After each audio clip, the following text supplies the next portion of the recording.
let's take a look at some basic CS5 file handling. We've got files that we're looking at in the bridge, and we're previewing them in the bridge, and you can see the various files in the bridge.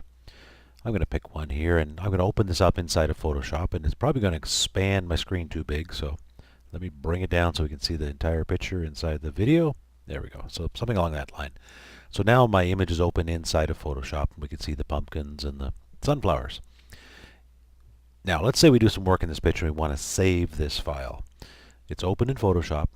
We have to save it through the File, Save As menu. So I haven't done many changes, so I can't do a save over this. So I have to do a Save As.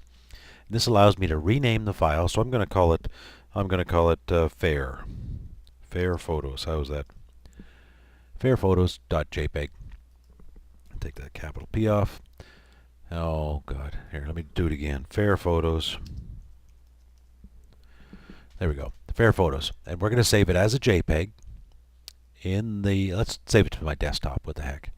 Let me expand it here. I'll just save it to my desktop. I'll just pull it down here. There's my desktop. Good. I'm going to save it to the desktop. Now the color profile is sRGB. That's the one that came with the camera. So it hasn't changed it from what it was. If I did want to make it Adobe RGB, I would have to actually change it. That's something else. We'll deal with that in a second. Now the file is going to be saved as Fair Photos, and all I do is say Save. It's going to ask me for the JPEG compression. This is the amount of compression of the file. JPEG is a lossy compression. If you save it at 12, you'll have the maximum amount of quality with the least amount of compression. If you save it at 1, you'll have the lowest quality with the most compression.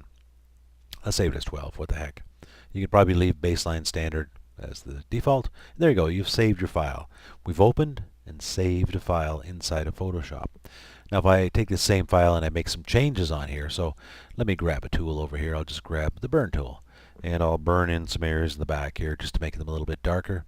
I don't know, there it's gonna, now this won't look the best, but I just want to do a change to the file. So you can see I've done a change to the file and I've actually burned in an area. Doesn't look very good, but let's not worry about that. Let's go now. I can save this file. So if I hit the save right now, I'm going to overwrite the existing file I just created, and I can't get back to my other original file. So you got to be careful with this one. Now, my advice is to do a Save As, and the Save As will prompt you for what you want to call it. Let's call it Fair Photos 2. Once again, a JPEG, same place, same color profile. Save it over again, maximum compression, and we're good to go. So now we have the two copies, the one without the burning and the one with the burning. And by doing a Save As, I've not overwritten the original file.